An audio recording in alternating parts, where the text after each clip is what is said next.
Taïwan dans toute sa diversité, une émission de Radio Taïwan International. Bonjour à toutes et à tous, c'est Sasa qui vous accompagne pour ce nouvel épisode de Taïwan dans toute sa diversité. Ces derniers temps, nous explorons la thématique des réfugiés. Comme vous le savez, si vous avez suivi les précédentes émissions, il n'y a pas de loi sur l'accueil des réfugiés à Taïwan. Cependant, dans les années 1970 et 80, Taïwan a accueilli des réfugiés arrivés par bateau depuis le Vietnam, les Boat People. En effet, plusieurs centaines de milliers de Vietnamiens ont fui leur pays après la chute de Saigon en avril 1975 et selon le Haut Commissariat aux réfugiés de l'ONU, plus de 800 000 ont été accueillis plusieurs années dans des camps en Asie du Sud-Est et à Hong Kong. Ces documents de l'ONU ne mentionnent pourtant pas Taïwan, peut-être parce que la République populaire de Chine a remplacé la République de Chine à l'ONU en 1971. Mais à l'époque, Taïwan a bel et bien accueilli des Boat People. Les premiers sont arrivés en 1975 et ont été pris en charge par l'ONG Caritas avant de s'envoler pour les États-Unis notamment. Puis, en 1977, le gouvernement a dédié 2 bâtiments qui étaient utilisés par l'armée à l'accueil des réfugiés vietnamiens à Pang Ru, aussi appelées les îles Pescador. C'est ainsi que plus de 2000 Vietnamiens ont été accueillis dans ces 2 camps entre 1977 et 1988, avant d'être accueillis aux États-Unis, au Canada, en Australie et dans des pays européens tels que la Belgique, la France ou la Suède. Certains sont restés quelques mois dans ces camps, d'autres plusieurs années, et 106 bébés vietnamiens ont vu le jour à Pang Ru. À l'époque, cela a permis à Taïwan de montrer au monde que même qu'en n'étant plus membre de l'ONU, Taïwan participait quand même à l'accueil des réfugiés sur une base humanitaire. De nos jours, cette histoire est peu connue, car quand les Taïwanais pensent aux Vietnamiens qui vivent à Taïwan, ils pensent plutôt aux épouses vietnamiennes qui ont commencé à venir dans les années 1990, mais rarement aux Boat People des années 70-80, à moins bien sûr que ce soit des Taïwanais plutôt âgés qui viennent de Pang Ru et qui ont eu connaissance de ces camps. Ah Sio Liu et son frère Ah Wei Liu ont décidé de tourner un documentaire qui permet aux Taïwanais de redécouvrir cette page oubliée de l'histoire. Ce documentaire, A Camp Unknown, un camp méconnu, a été programmé par la chaîne de télévision publique PTS en février et mars dernier et il y aura des projections en plein air à Pang Ru cet été, notamment dans une école qui se trouvait à côté d'un camp et qui a accueilli à l'époque les enfants vietnamiens pour leur enseigner le chinois. J'ai interviewé Ah Sio Liu, ou Liu Jixiong, pour en savoir plus. Tout d'abord, je lui ai demandé pourquoi il s'est intéressé à ce sujet, depuis 20 ans déjà, et je dois dire que sa réponse m'a surprise. 在2003年那个时候呢，是因为我梦到了这个澎湖难民。 En 2003, au mois de mars, j'ai rêvé qu'un camp de réfugiés allait être démoli le mois prochain. Plus précisément, j'ai vu dans ce rêve une fille d'Asie du Sud-Est m'annoncer cela. C'était la 3e fois que je faisais ce rêve et je ne savais pas trop à quoi ça correspondait. Les précédents rêves, je les avais faits quand je faisais mon service militaire à Pang Ru dans ma jeunesse.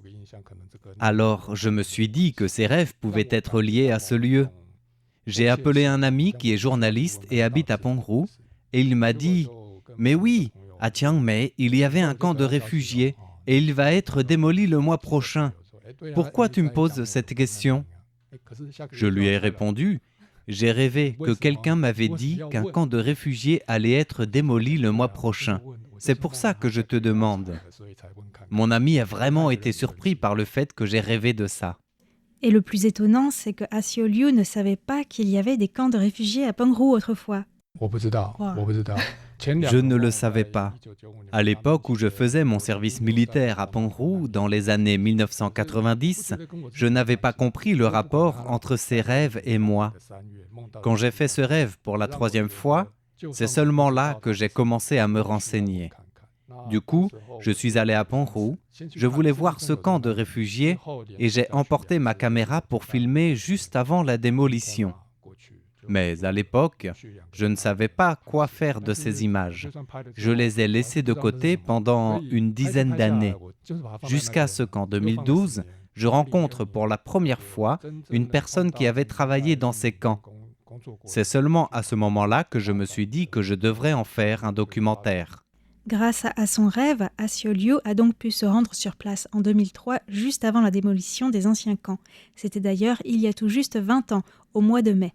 En réalité, ce n'est qu'une dizaine d'années plus tard qu'Assio Liu a vraiment décidé de se lancer dans des recherches plus approfondies et d'en faire un documentaire avec son frère.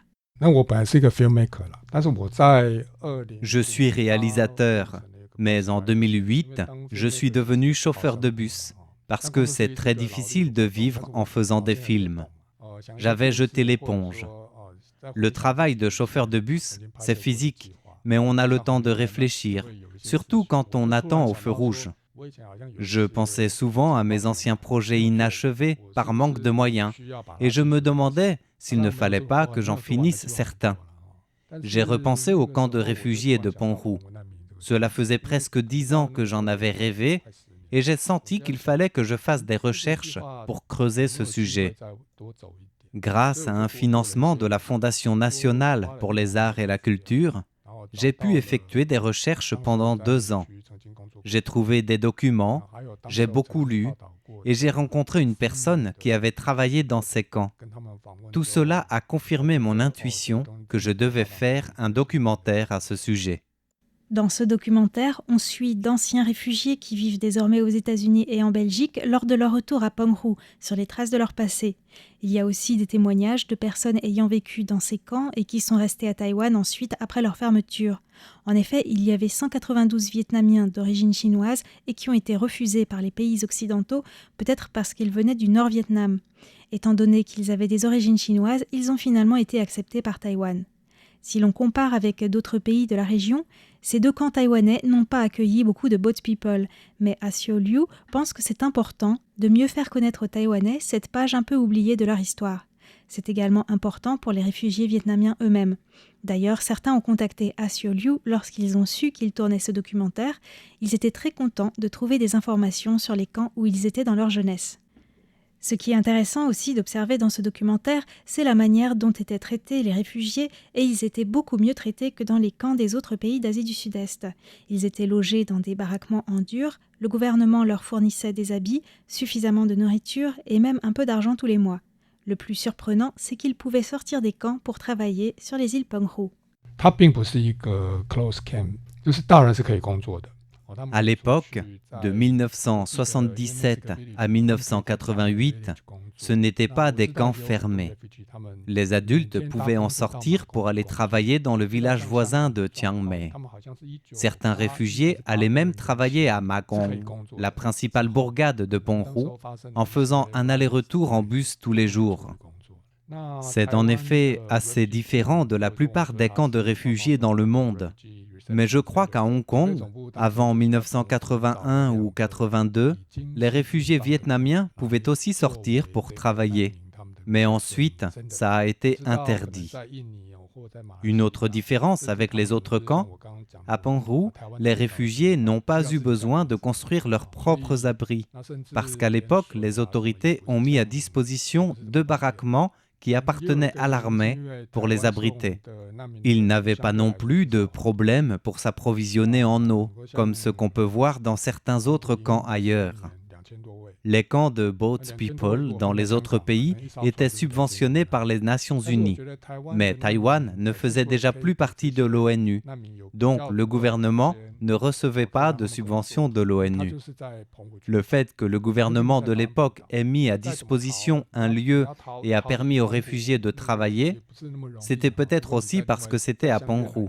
Ils ne pouvaient pas vraiment s'échapper à moins de reprendre la mer, et c'était dangereux.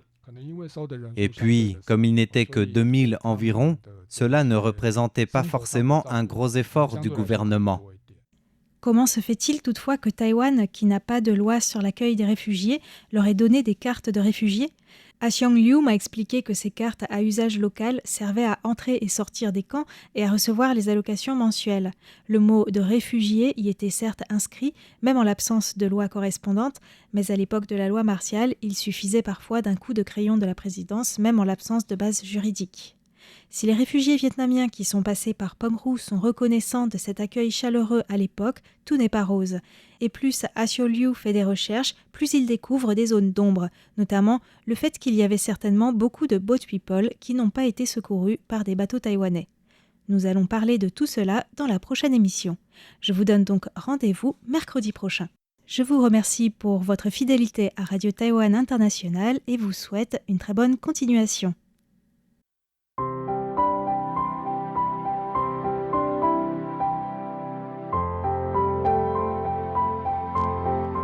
Une carte postale, une pensée pour tous. Pour ses 95 ans, Radio Taïwan International collecte les vœux du monde entier pour la paix. Participez à l'aventure sans plus attendre en choisissant une carte postale aux caractéristiques de chez vous, en y inscrivant vos vœux pour nous l'envoyer avant le 18 juin prochain.